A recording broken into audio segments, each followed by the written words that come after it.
The War of 1812, often referred to as the Navy's War, is considered by some military historians as a watershed moment in the nation's development of a strong national defense system. And this week, the Navy kicks off its 3-year bicentennial commemoration in New Orleans, the site of the conflict's final battle as American forces were victorious against the British. Tuesday brought the arrival of the tall ships from around the world, along with thousands of sailors and Navy vessels, marking the start of Fleet Week.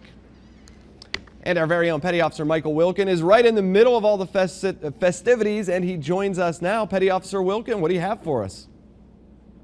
Thanks, Staff Sergeant. Yeah, we're here live in Gallier Hall in downtown New Orleans, Louisiana. Now, the ceremony just wrapped up a short time ago. The mayor and the First Lady, as well as city council members, were on hand to thank the Navy and the military for its presence and support of the city.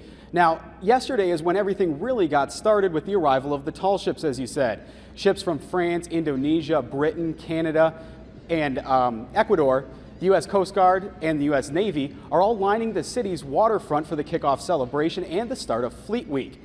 Staff Sergeant, let's go back to you now for a closer look at the War of 1812. Okay, thanks, Petty Officer Wilkin. This week's events are only the beginning of what will be a long commemoration around the country, celebrating America's victory over the British Empire.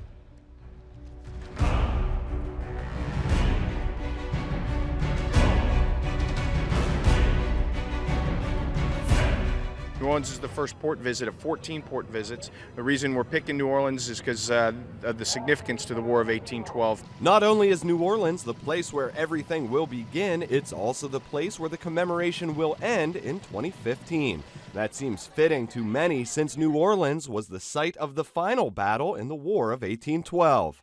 New Orleans is a town rich in culture and history, particularly when it comes to the U.S. military. The city is home to the National World War II Museum. Nick Mueller is the museum's chief executive officer.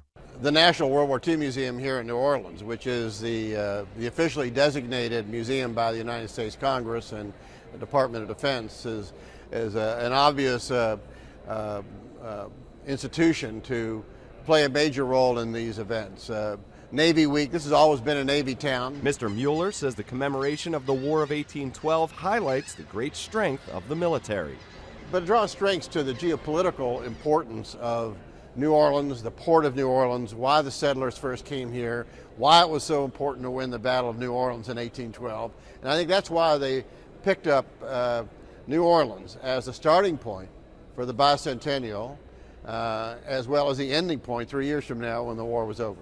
And what this commemoration will mean for non-military citizens is they'll get a rare chance to learn about the military up close, as tours of the various ships will take place throughout the week. And they'll be able to take pictures and talk to the sailors and pretty much have the run of the ship.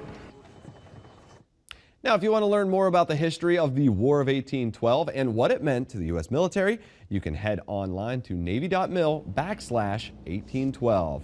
And now let's send it back to Petty Officer Wilkin in New Orleans for more of our special team coverage.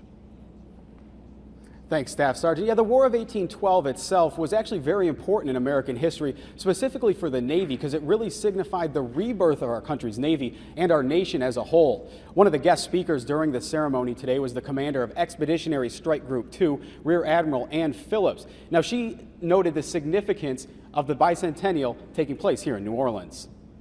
The War of 1812 was a significant event in the history of our Navy and our nation.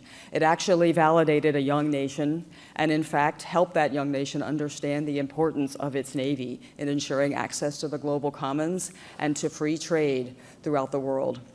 Much as we learned in those days that we could serious war fighters and that we could operate forward and that we were ready force, we can transition to today's Navy, where we see that we are still operating forward as war fighters with our allies and partners, and in particular, we present a ready force around the world, ensuring that access to the global commons.